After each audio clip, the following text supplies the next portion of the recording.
अस्सलामु अलैकुम वरहमतुल्लाहि वबरकातुहू। नाज़रीन, उम्मीद करता हूँ सब खैरियत आफियत के साथ होगे। आइए इंशाअल्लाह अज़्ज़ा वजल आज की इस वीडियो में उर्दू किताब जन्नती ज़ेवर का पार्ट नंबर 124 पढ़ेंगे इंशाअल्लाह। इससे पहले पार्ट नंबर 123 तक हम पढ़ चुके हैं कि नमाज के फासिद होने, नमाज के मकरूह होने और जमात के मुतल्लिक जो मसाइल यहाँ पर गुज़र चुके। ठीक है, नमाज के मकरूहात पढ़े और नमाज के मकरूहात के मुतालिक जो मसले थे वो पढ़े।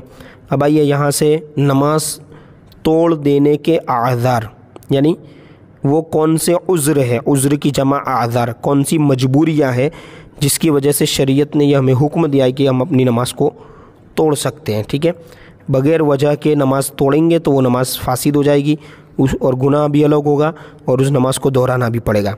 ठीक है, लेकिन ये वो वजह है जिसे शरीयत ने जायज़ का या इसकी वजह से नमाज तोड़ सकते हैं। यानी देखिए इसका मतलब बता रहे, यानी किन किन सूरतों में नमाज तोड़ देना जायज़ है। देखिए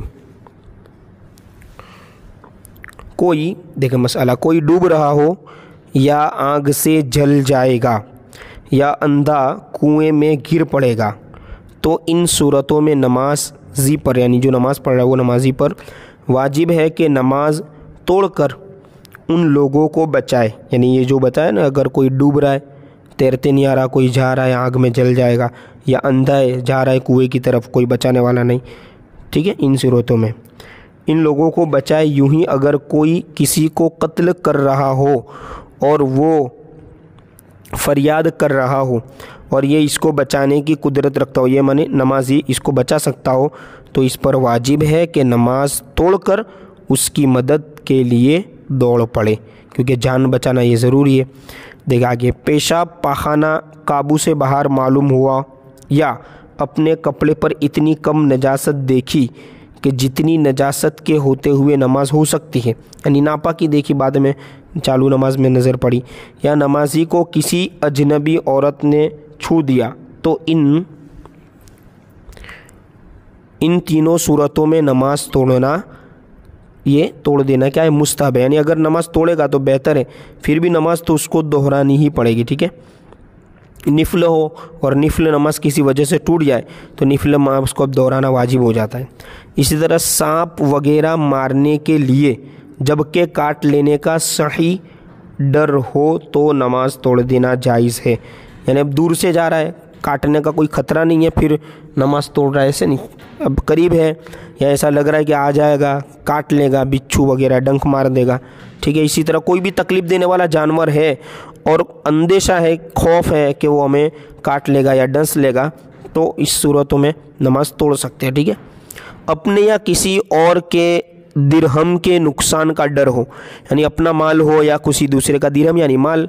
ठीक है, चांदी के सिक्के होते थे ना पहले, ये दिरहम, तो ये नुकसान का डर हो, जैसे दूध उबल जाएगा या गोश्त तरकारी के जल जाने का डर हो, तो इन सूरतों में नमाज तोड़ देना जायज़ है। इसी तरह एक दिरहम की कोई चीज़ चोर ले भागा तो नमाज तोड़कर उसके पकड़ने की इजाज़त है। यानी मान लीजिए मिसाल के तौर पर आगे फ़ोन रखा हुआ है, आईफोन, और नमाज़ पढ़ रहा है और कोई आया और वो अब लेके जा रहा, तो एक दिरहम क्या है, तो कई हज़ार दिरहमों का होगा, तो अब वो नमाज़ तोड़ के जा सकता है अपना माल बचाने के लिए। फ़ोन या रकम या कुछ सामान है, इम्पोर्टेंट सामान है, बैग वगैरह रखा है। ठीक है, फिर वो नमाज को दोहरा ले। नमाज पढ़ रहा था कि रेलगाड़ी छूट गई और सामान रेलगाड़ी में है या रेलगाड़ी छूट जाने से नुकसान हो जाएगा, तो नमाज तोड़कर रेलगाड़ी पर सवार होना, ठीक है, हो जाना जायज़ है, क्योंकि वो रेल छूट रही है, सामान वगैरह का भी मामला है। इसी तरह निफल नमाज में हो और माँ बाप पुकारे और इनको उसका, है ना, नमाज में होना मालूम ना हो, यानी कि इनका माँ बाप को पता नहीं है कि अपना बेटा नमाज में, ये मालूम ना हो, तो नमाज तोड़ दें और जवाब दें बाद में इस नमाज की, है ना, इसकी नमाज जो है वो कज़ा पढ़ लें, यानी निफल नमाज। ठीक है, निफल नमाज में इजाज़त है। यहाँ से ये वालिदैन के हुकूक भी पता चलते कि उनके लिए नमाज तोड़ना भी कहा गया कि वो पहले माँ बाप का हुक्म माने। बीमार की नमाज का बयान, इसके मुतल्लिक़ भी कुछ मसले सुन लेते हैं। अगर बीमारी की वजह से खड़े होकर नमाज नहीं पढ़ सकता कि मर्ज़ बढ़ जाएगा या देर में अच्छा होगा, या चक्कर आता है, या खड़े होकर पढ़ने से पेशाब का कतरा आएगा, या नाकाबिले बर्दाश्त दर्द हो जाएगा, यानी दर्द होगा, ज़ख्म वगैरह का वो बर्दाश्त नहीं कर सकेगा।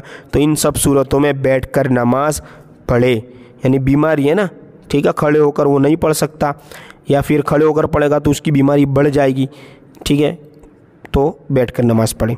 अगर लाठी या दीवार से टेक लगाकर खड़ा हो सकता है तो इस पर फ़र्ज़ है कि खड़े हो कर नमाज पढ़े। ऐसा नहीं कि आप डायरेक्ट कुर्सी लेके बैठ ही गए। आजकल मस्जिदों में तो कुर्सियाँ भी लोग देने लग गए साले साहब के लिए, और कुर्सी देख करके तो बैठने का और ही मन हो जाता है लोगों को, फ़ौरन बैठ जाते हैं। ऐसा नहीं है, मजबूरी होनी चाहिए ना। इस सूरत में अगर बैठकर नमाज पढ़ेगा तो नमाज नहीं होगी। यानी टेक लेके रह सकता है ना, जैसे कोने में टेक लेकर नमाज पढ़ सकता है तो टेक लेकर पढ़े। लाठी का सहारा ले सकता है तो लाठी के सहारे से भी खड़ा रहे, तब तक बैठने की परमिशन नहीं है। लेकिन आजकल तो लोग घर से चल कर आते और यहाँ के बैठ जाते। अगर चल नहीं पाते तो घर से आए कैसे? देखिए आगे, अगर कुछ देर के लिए भी खड़ा हो सकता है, अगरचे इतना ही खड़ा हुआ कि खड़ा होकर अल्लाह अकबर कह ले, तो ज़रूरी है खड़ा होकर अल्लाह अकबर कहे फिर बैठे, वरना नमाज ना होगी। यानी सिर्फ 2 सेकंड या 3 सेकंड के लिए भी खड़ा रह सकता है, तब भी खड़े रहकर तकबीर तहरीम अल्लाह अकबर उसको कहनी है, फिर बैठना है। ये तो डायरेक्ट ही बैठ के शुरू कर रहे हैं। अब उनको सोचना चाहिए अपनी नमाज के बारे में। डायरेक्ट कुर्सी पे बैठ गए या डायरेक्ट नीचे ही बैठ जाते पाल्टी मार के, तो ये उनकी नमाज में मतलब कि नमाज उनकी कंप्लीट होगी नहीं। इस मसाले को याद रखें। थोड़ी देर भी खड़ा रह सकता है, मान लीजिए पहली रकअत जितनी भी खड़ी रहकर पढ़ सकता है तो खड़े होकर पढ़े, फिर चालू नमाज में वो दूसरी रकअत में बैठ जाए, कोई मसला नहीं। अगर रुकू और सुजूद न कर सकता हो तो बैठ कर नमाज पढ़े, और रुकू और सुजूद इशारे से करे, ठीक है, और रुकू और जो सजदा है वो इशारे से करे, मगर रुकू के इशारे में सजदे के इशारे से सर को ज़्यादा न झुकाए। यानी रुकू में थोड़ा सा सर झुकाए और सजदे के इशारे में ज़्यादा सर झुकाए नीचे की तरफ, ठीक है। इसी तरह अगर बैठकर भी नमाज ना पढ़ सकता हो तो ऐसी हालत में लेटकर नमाज पढ़े। इस तरह के चित लेटकर किबले की तरफ पाँव करे, मगर पाँव न फैलाए, बल्कि घुटने खड़े रखे और सर के नीचे तकिया रख कर ज़रा सा सर को ऊंचा करे, और रुकू और सजदे है ना सर के इशारे से करे। यानी देखें, नमाज छोड़ने की इजाज़त नहीं। खड़े होकर नहीं पढ़ सकता, बैठ के पढ़े, बैठ के नहीं पढ़ सकता, लेट कर के भी पढ़े, लेकिन नमाज छोड़ना उसके लिए भी जायज़ नहीं। अगर मरीज़ सर से इशारा भी ना कर सके तो नमाज साकित हो जाती है। फिर अगर नमाज के 6 वक्त इसी हालत में गुजर गए तो कज़ा भी साकित हो जाती है। यानी अगर वो अब मरीज़ ऐसा है कि वो लेट के भी नहीं पढ़ सकता, यानी अब यूँ कह लीजिए कोमा में ही है, या फिर हाथ पैर भी नहीं हिला सकता, बिल्कुल पागलपन का असर है, फिर नमाज साकित होगी, वरना नमाज उसको पढ़नी पड़ेगी। इंशाल्लाह अगले सबक में पार्ट नंबर 125 में मुसाफिर की नमाज के बारे में पढ़ेंगे।